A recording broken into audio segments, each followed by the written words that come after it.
Hello বন্ধুরা, আজকে আমি এসে গেছি লাচ্ছা পরোটা আর নিরামিষ আলুর দমের রেসিপি নিয়ে। তো প্রথমে আমরা এর জন্য ময়দা মেখে নেব। প্রথমে ময়দা দিয়ে দিলাম পরিমাণ মতো লবণ, তারপরে একটু চিনি দেব ময়দাতে। এটা চিনি দিলে ময়দার টেস্টটা খুব ভালো আসে ডোটার। তারপরে এর মধ্যে আমি দেবো 1 কাপ রিফাইন তেল, যাতে লেয়ারগুলো ভালোভাবে আসে, মানে যখন এটা আমি সেঁকবো তখন যাতে লেয়ারগুলো ছেড়ে যায় ভালোভাবে। তো দেখুন ময়দা দিয়ে এবার জল দিয়ে ডোটাকে মেখে নেব। আর ডোটাকে আপনারা নরম করে মাখবেন।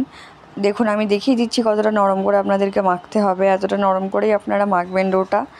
তারপরে এটাকে কিছুক্ষণের জন্য আপনারা ঢাকা দিয়ে রেখে দেবেন। আমি 30 মিনিটের জন্য ঢাকা দিয়ে রেখেছিলাম। এরপর দেখুন আমি ময়দার ডোগুলোকে করে নিয়েছি, এক একটা করে আমি এগুলো লেচি কেটে নিয়েছি। এরপর আমি এগুলো বেলবো।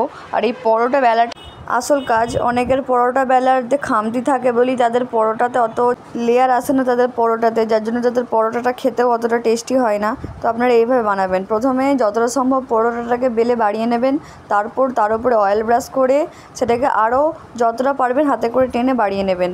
তারপর ওটা মাঝখান থেকে কেটে এভাবে গোল করে ঘুরিয়ে নেবেন। পুরো পরোটাটাকে গোল করে এভাবে ঘুরিয়ে নিলে লেয়ারটা খুব ভালোভাবে বেরিয়ে আসে পরোটাটা সেঁকার সময়।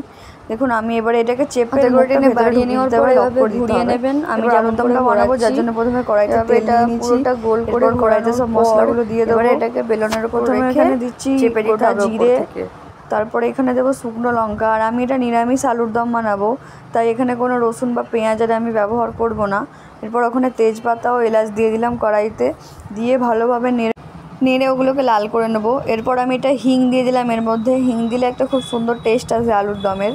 আপনারা চাইলে দিতে পারেন, না চাইলে নাও দিতে পারেন। এরপরে সেদ্ধ করে রাখা আলু দিয়ে দিলাম। আলুটাকে আমি 60% বয়েল করেছি। এরপর এটা শুধু আদা বাটা, এখানে রসুন বাটা নেই, যেহেতু আমি নিরামিষ আলুর দম বানাচ্ছি তাই। এরপর এখানে আলুটাকে দিয়ে ভালোভাবে নাড়িয়ে নেব কড়াইটার সাথে। দেওয়ার পর এখানে কিছু মশলা দিতে হবে, যেমন পরিমাণ মতো লবণ। এরপর দিলাম এখানে হলুদ গুঁড়ো। তারপর এখানে দেবো পরিমাণ মতো লঙ্কা গুঁড়ো। এখানে আমি শুকনো লঙ্কাও ইউজ করেছি, গুঁড়ো লঙ্কাও ইউজ করেছি। এরপর এখানে দেবো কাঁচা ধনে গুঁড়ো। এই ধনেটা আমি কাঁচা গুঁড়িয়ে রেখে দিয়েছিলাম, এটা দিয়ে দিলাম। এরপর দিয়ে আবার এগুলোকে ভালোভাবে নাড়িয়ে চাড়িয়ে মিক্স করে নেব। এরপর এখানে জল দিয়ে দেবো। আর আলুটা আমি যেহেতু 60% বয়েল করে রেখেছিলাম, তাই আরেকটু বয়েল করতে হবে। এরপর এর মধ্যে দিয়ে দেবো ফ্যাটানো টক দই। দইয়ের মধ্যে কোনো ধরনের নুন বা হলুদ বা কিছু আমি দিইনি। ফ্যাটানো দইটাকে এর মধ্যে দিয়ে ভালোভাবে নাড়িয়ে নিচ্ছি। নাড়িয়ে নেওয়ার পর ভালোভাবে এটা কষানো হয়ে গেলে এর উপরে জল দিয়ে ভালোভাবে এটাকে সেদ্ধ করতে বসিয়ে দেবো কিছুক্ষণের জন্য। দেখুন আমি সেদ্ধ করতে বসিয়ে দিয়েছি আর আলুর দমটা সেদ্ধ হয়ে গেছে। এটা হয়ে গেলে এর উপরে একটু চিনি আর কাসুরি মেথি পাতা ছড়িয়ে গ্যাসটা অফ করে দেবো। এরপর আমরা পরোটাগুলো বেলে নেবো। দেখুন পরোটাটা বেলে নিচ্ছি। বেলে নেওয়ার পর আমি এটাকে সেঁকবো।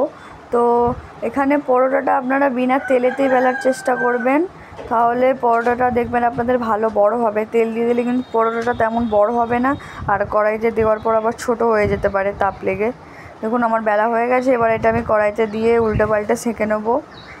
এটা ভালোভাবে আপনারা প্রথমে লো ফ্লেমেতেই করবেন, যাতে ভালোভাবে সেদ্ধ হয়ে যায় পুরো ভেতরটা। দেখুন আমি এটা করে নিচ্ছি এটাকে। আর আপনারা ততক্ষণ ভিডিওটাকে লাইক করে এবং কমেন্টে বলে জানাবেন যে বৃষ্টির দিনে আপনাদের এরকম কম্বো কেমন লাগে খেতে। দেখুন আমি পরোটাটা চারিদিক ভালোভাবে লাল করে নিচ্ছি। আর এটা ময়াং দেওয়া ভালো হয়েছে বলে কত ফুলছে পরোটাটা। এরপর এটাকে ভেঙে নিলাম। দেখুন লেয়ারগুলো পুরো ভালোভাবে বোঝা যাচ্ছে, যার জন্য আমি ভালো করে ময়াংটা দিয়েছিলাম, দেখতেই পাচ্ছেন আপনারা। এরপরে আরেকটাও আমি এইভাবেই বেলে নেব। দেখুন আপনারা, এই যে আরেকটাও আমি বসিয়ে দিয়েছিলাম প্যানেতে। এটাও ভালোভাবে, এটাও কতটা ফুলবে আপনারা দেখবেন, কারণ আপনাদের ময়ানটা দেওয়াটা ভালো হলেই খুবই ভালোভাবে ফুলবে।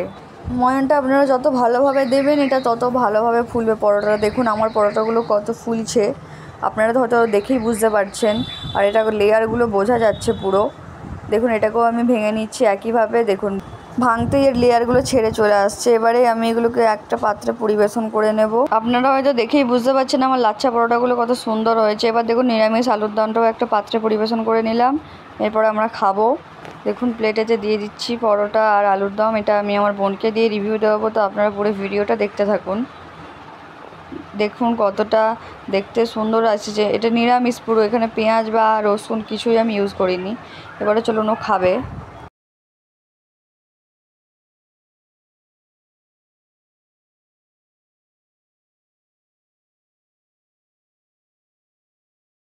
কেমন আছে?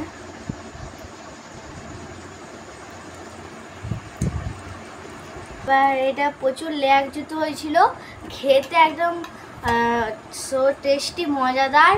আপনারা একবারটি ট্রাই করুন, এটা একদম অসাধারণ খেতে। এই আলুর দমটা মজাদার হয়েছে, একদম অসাধারণ।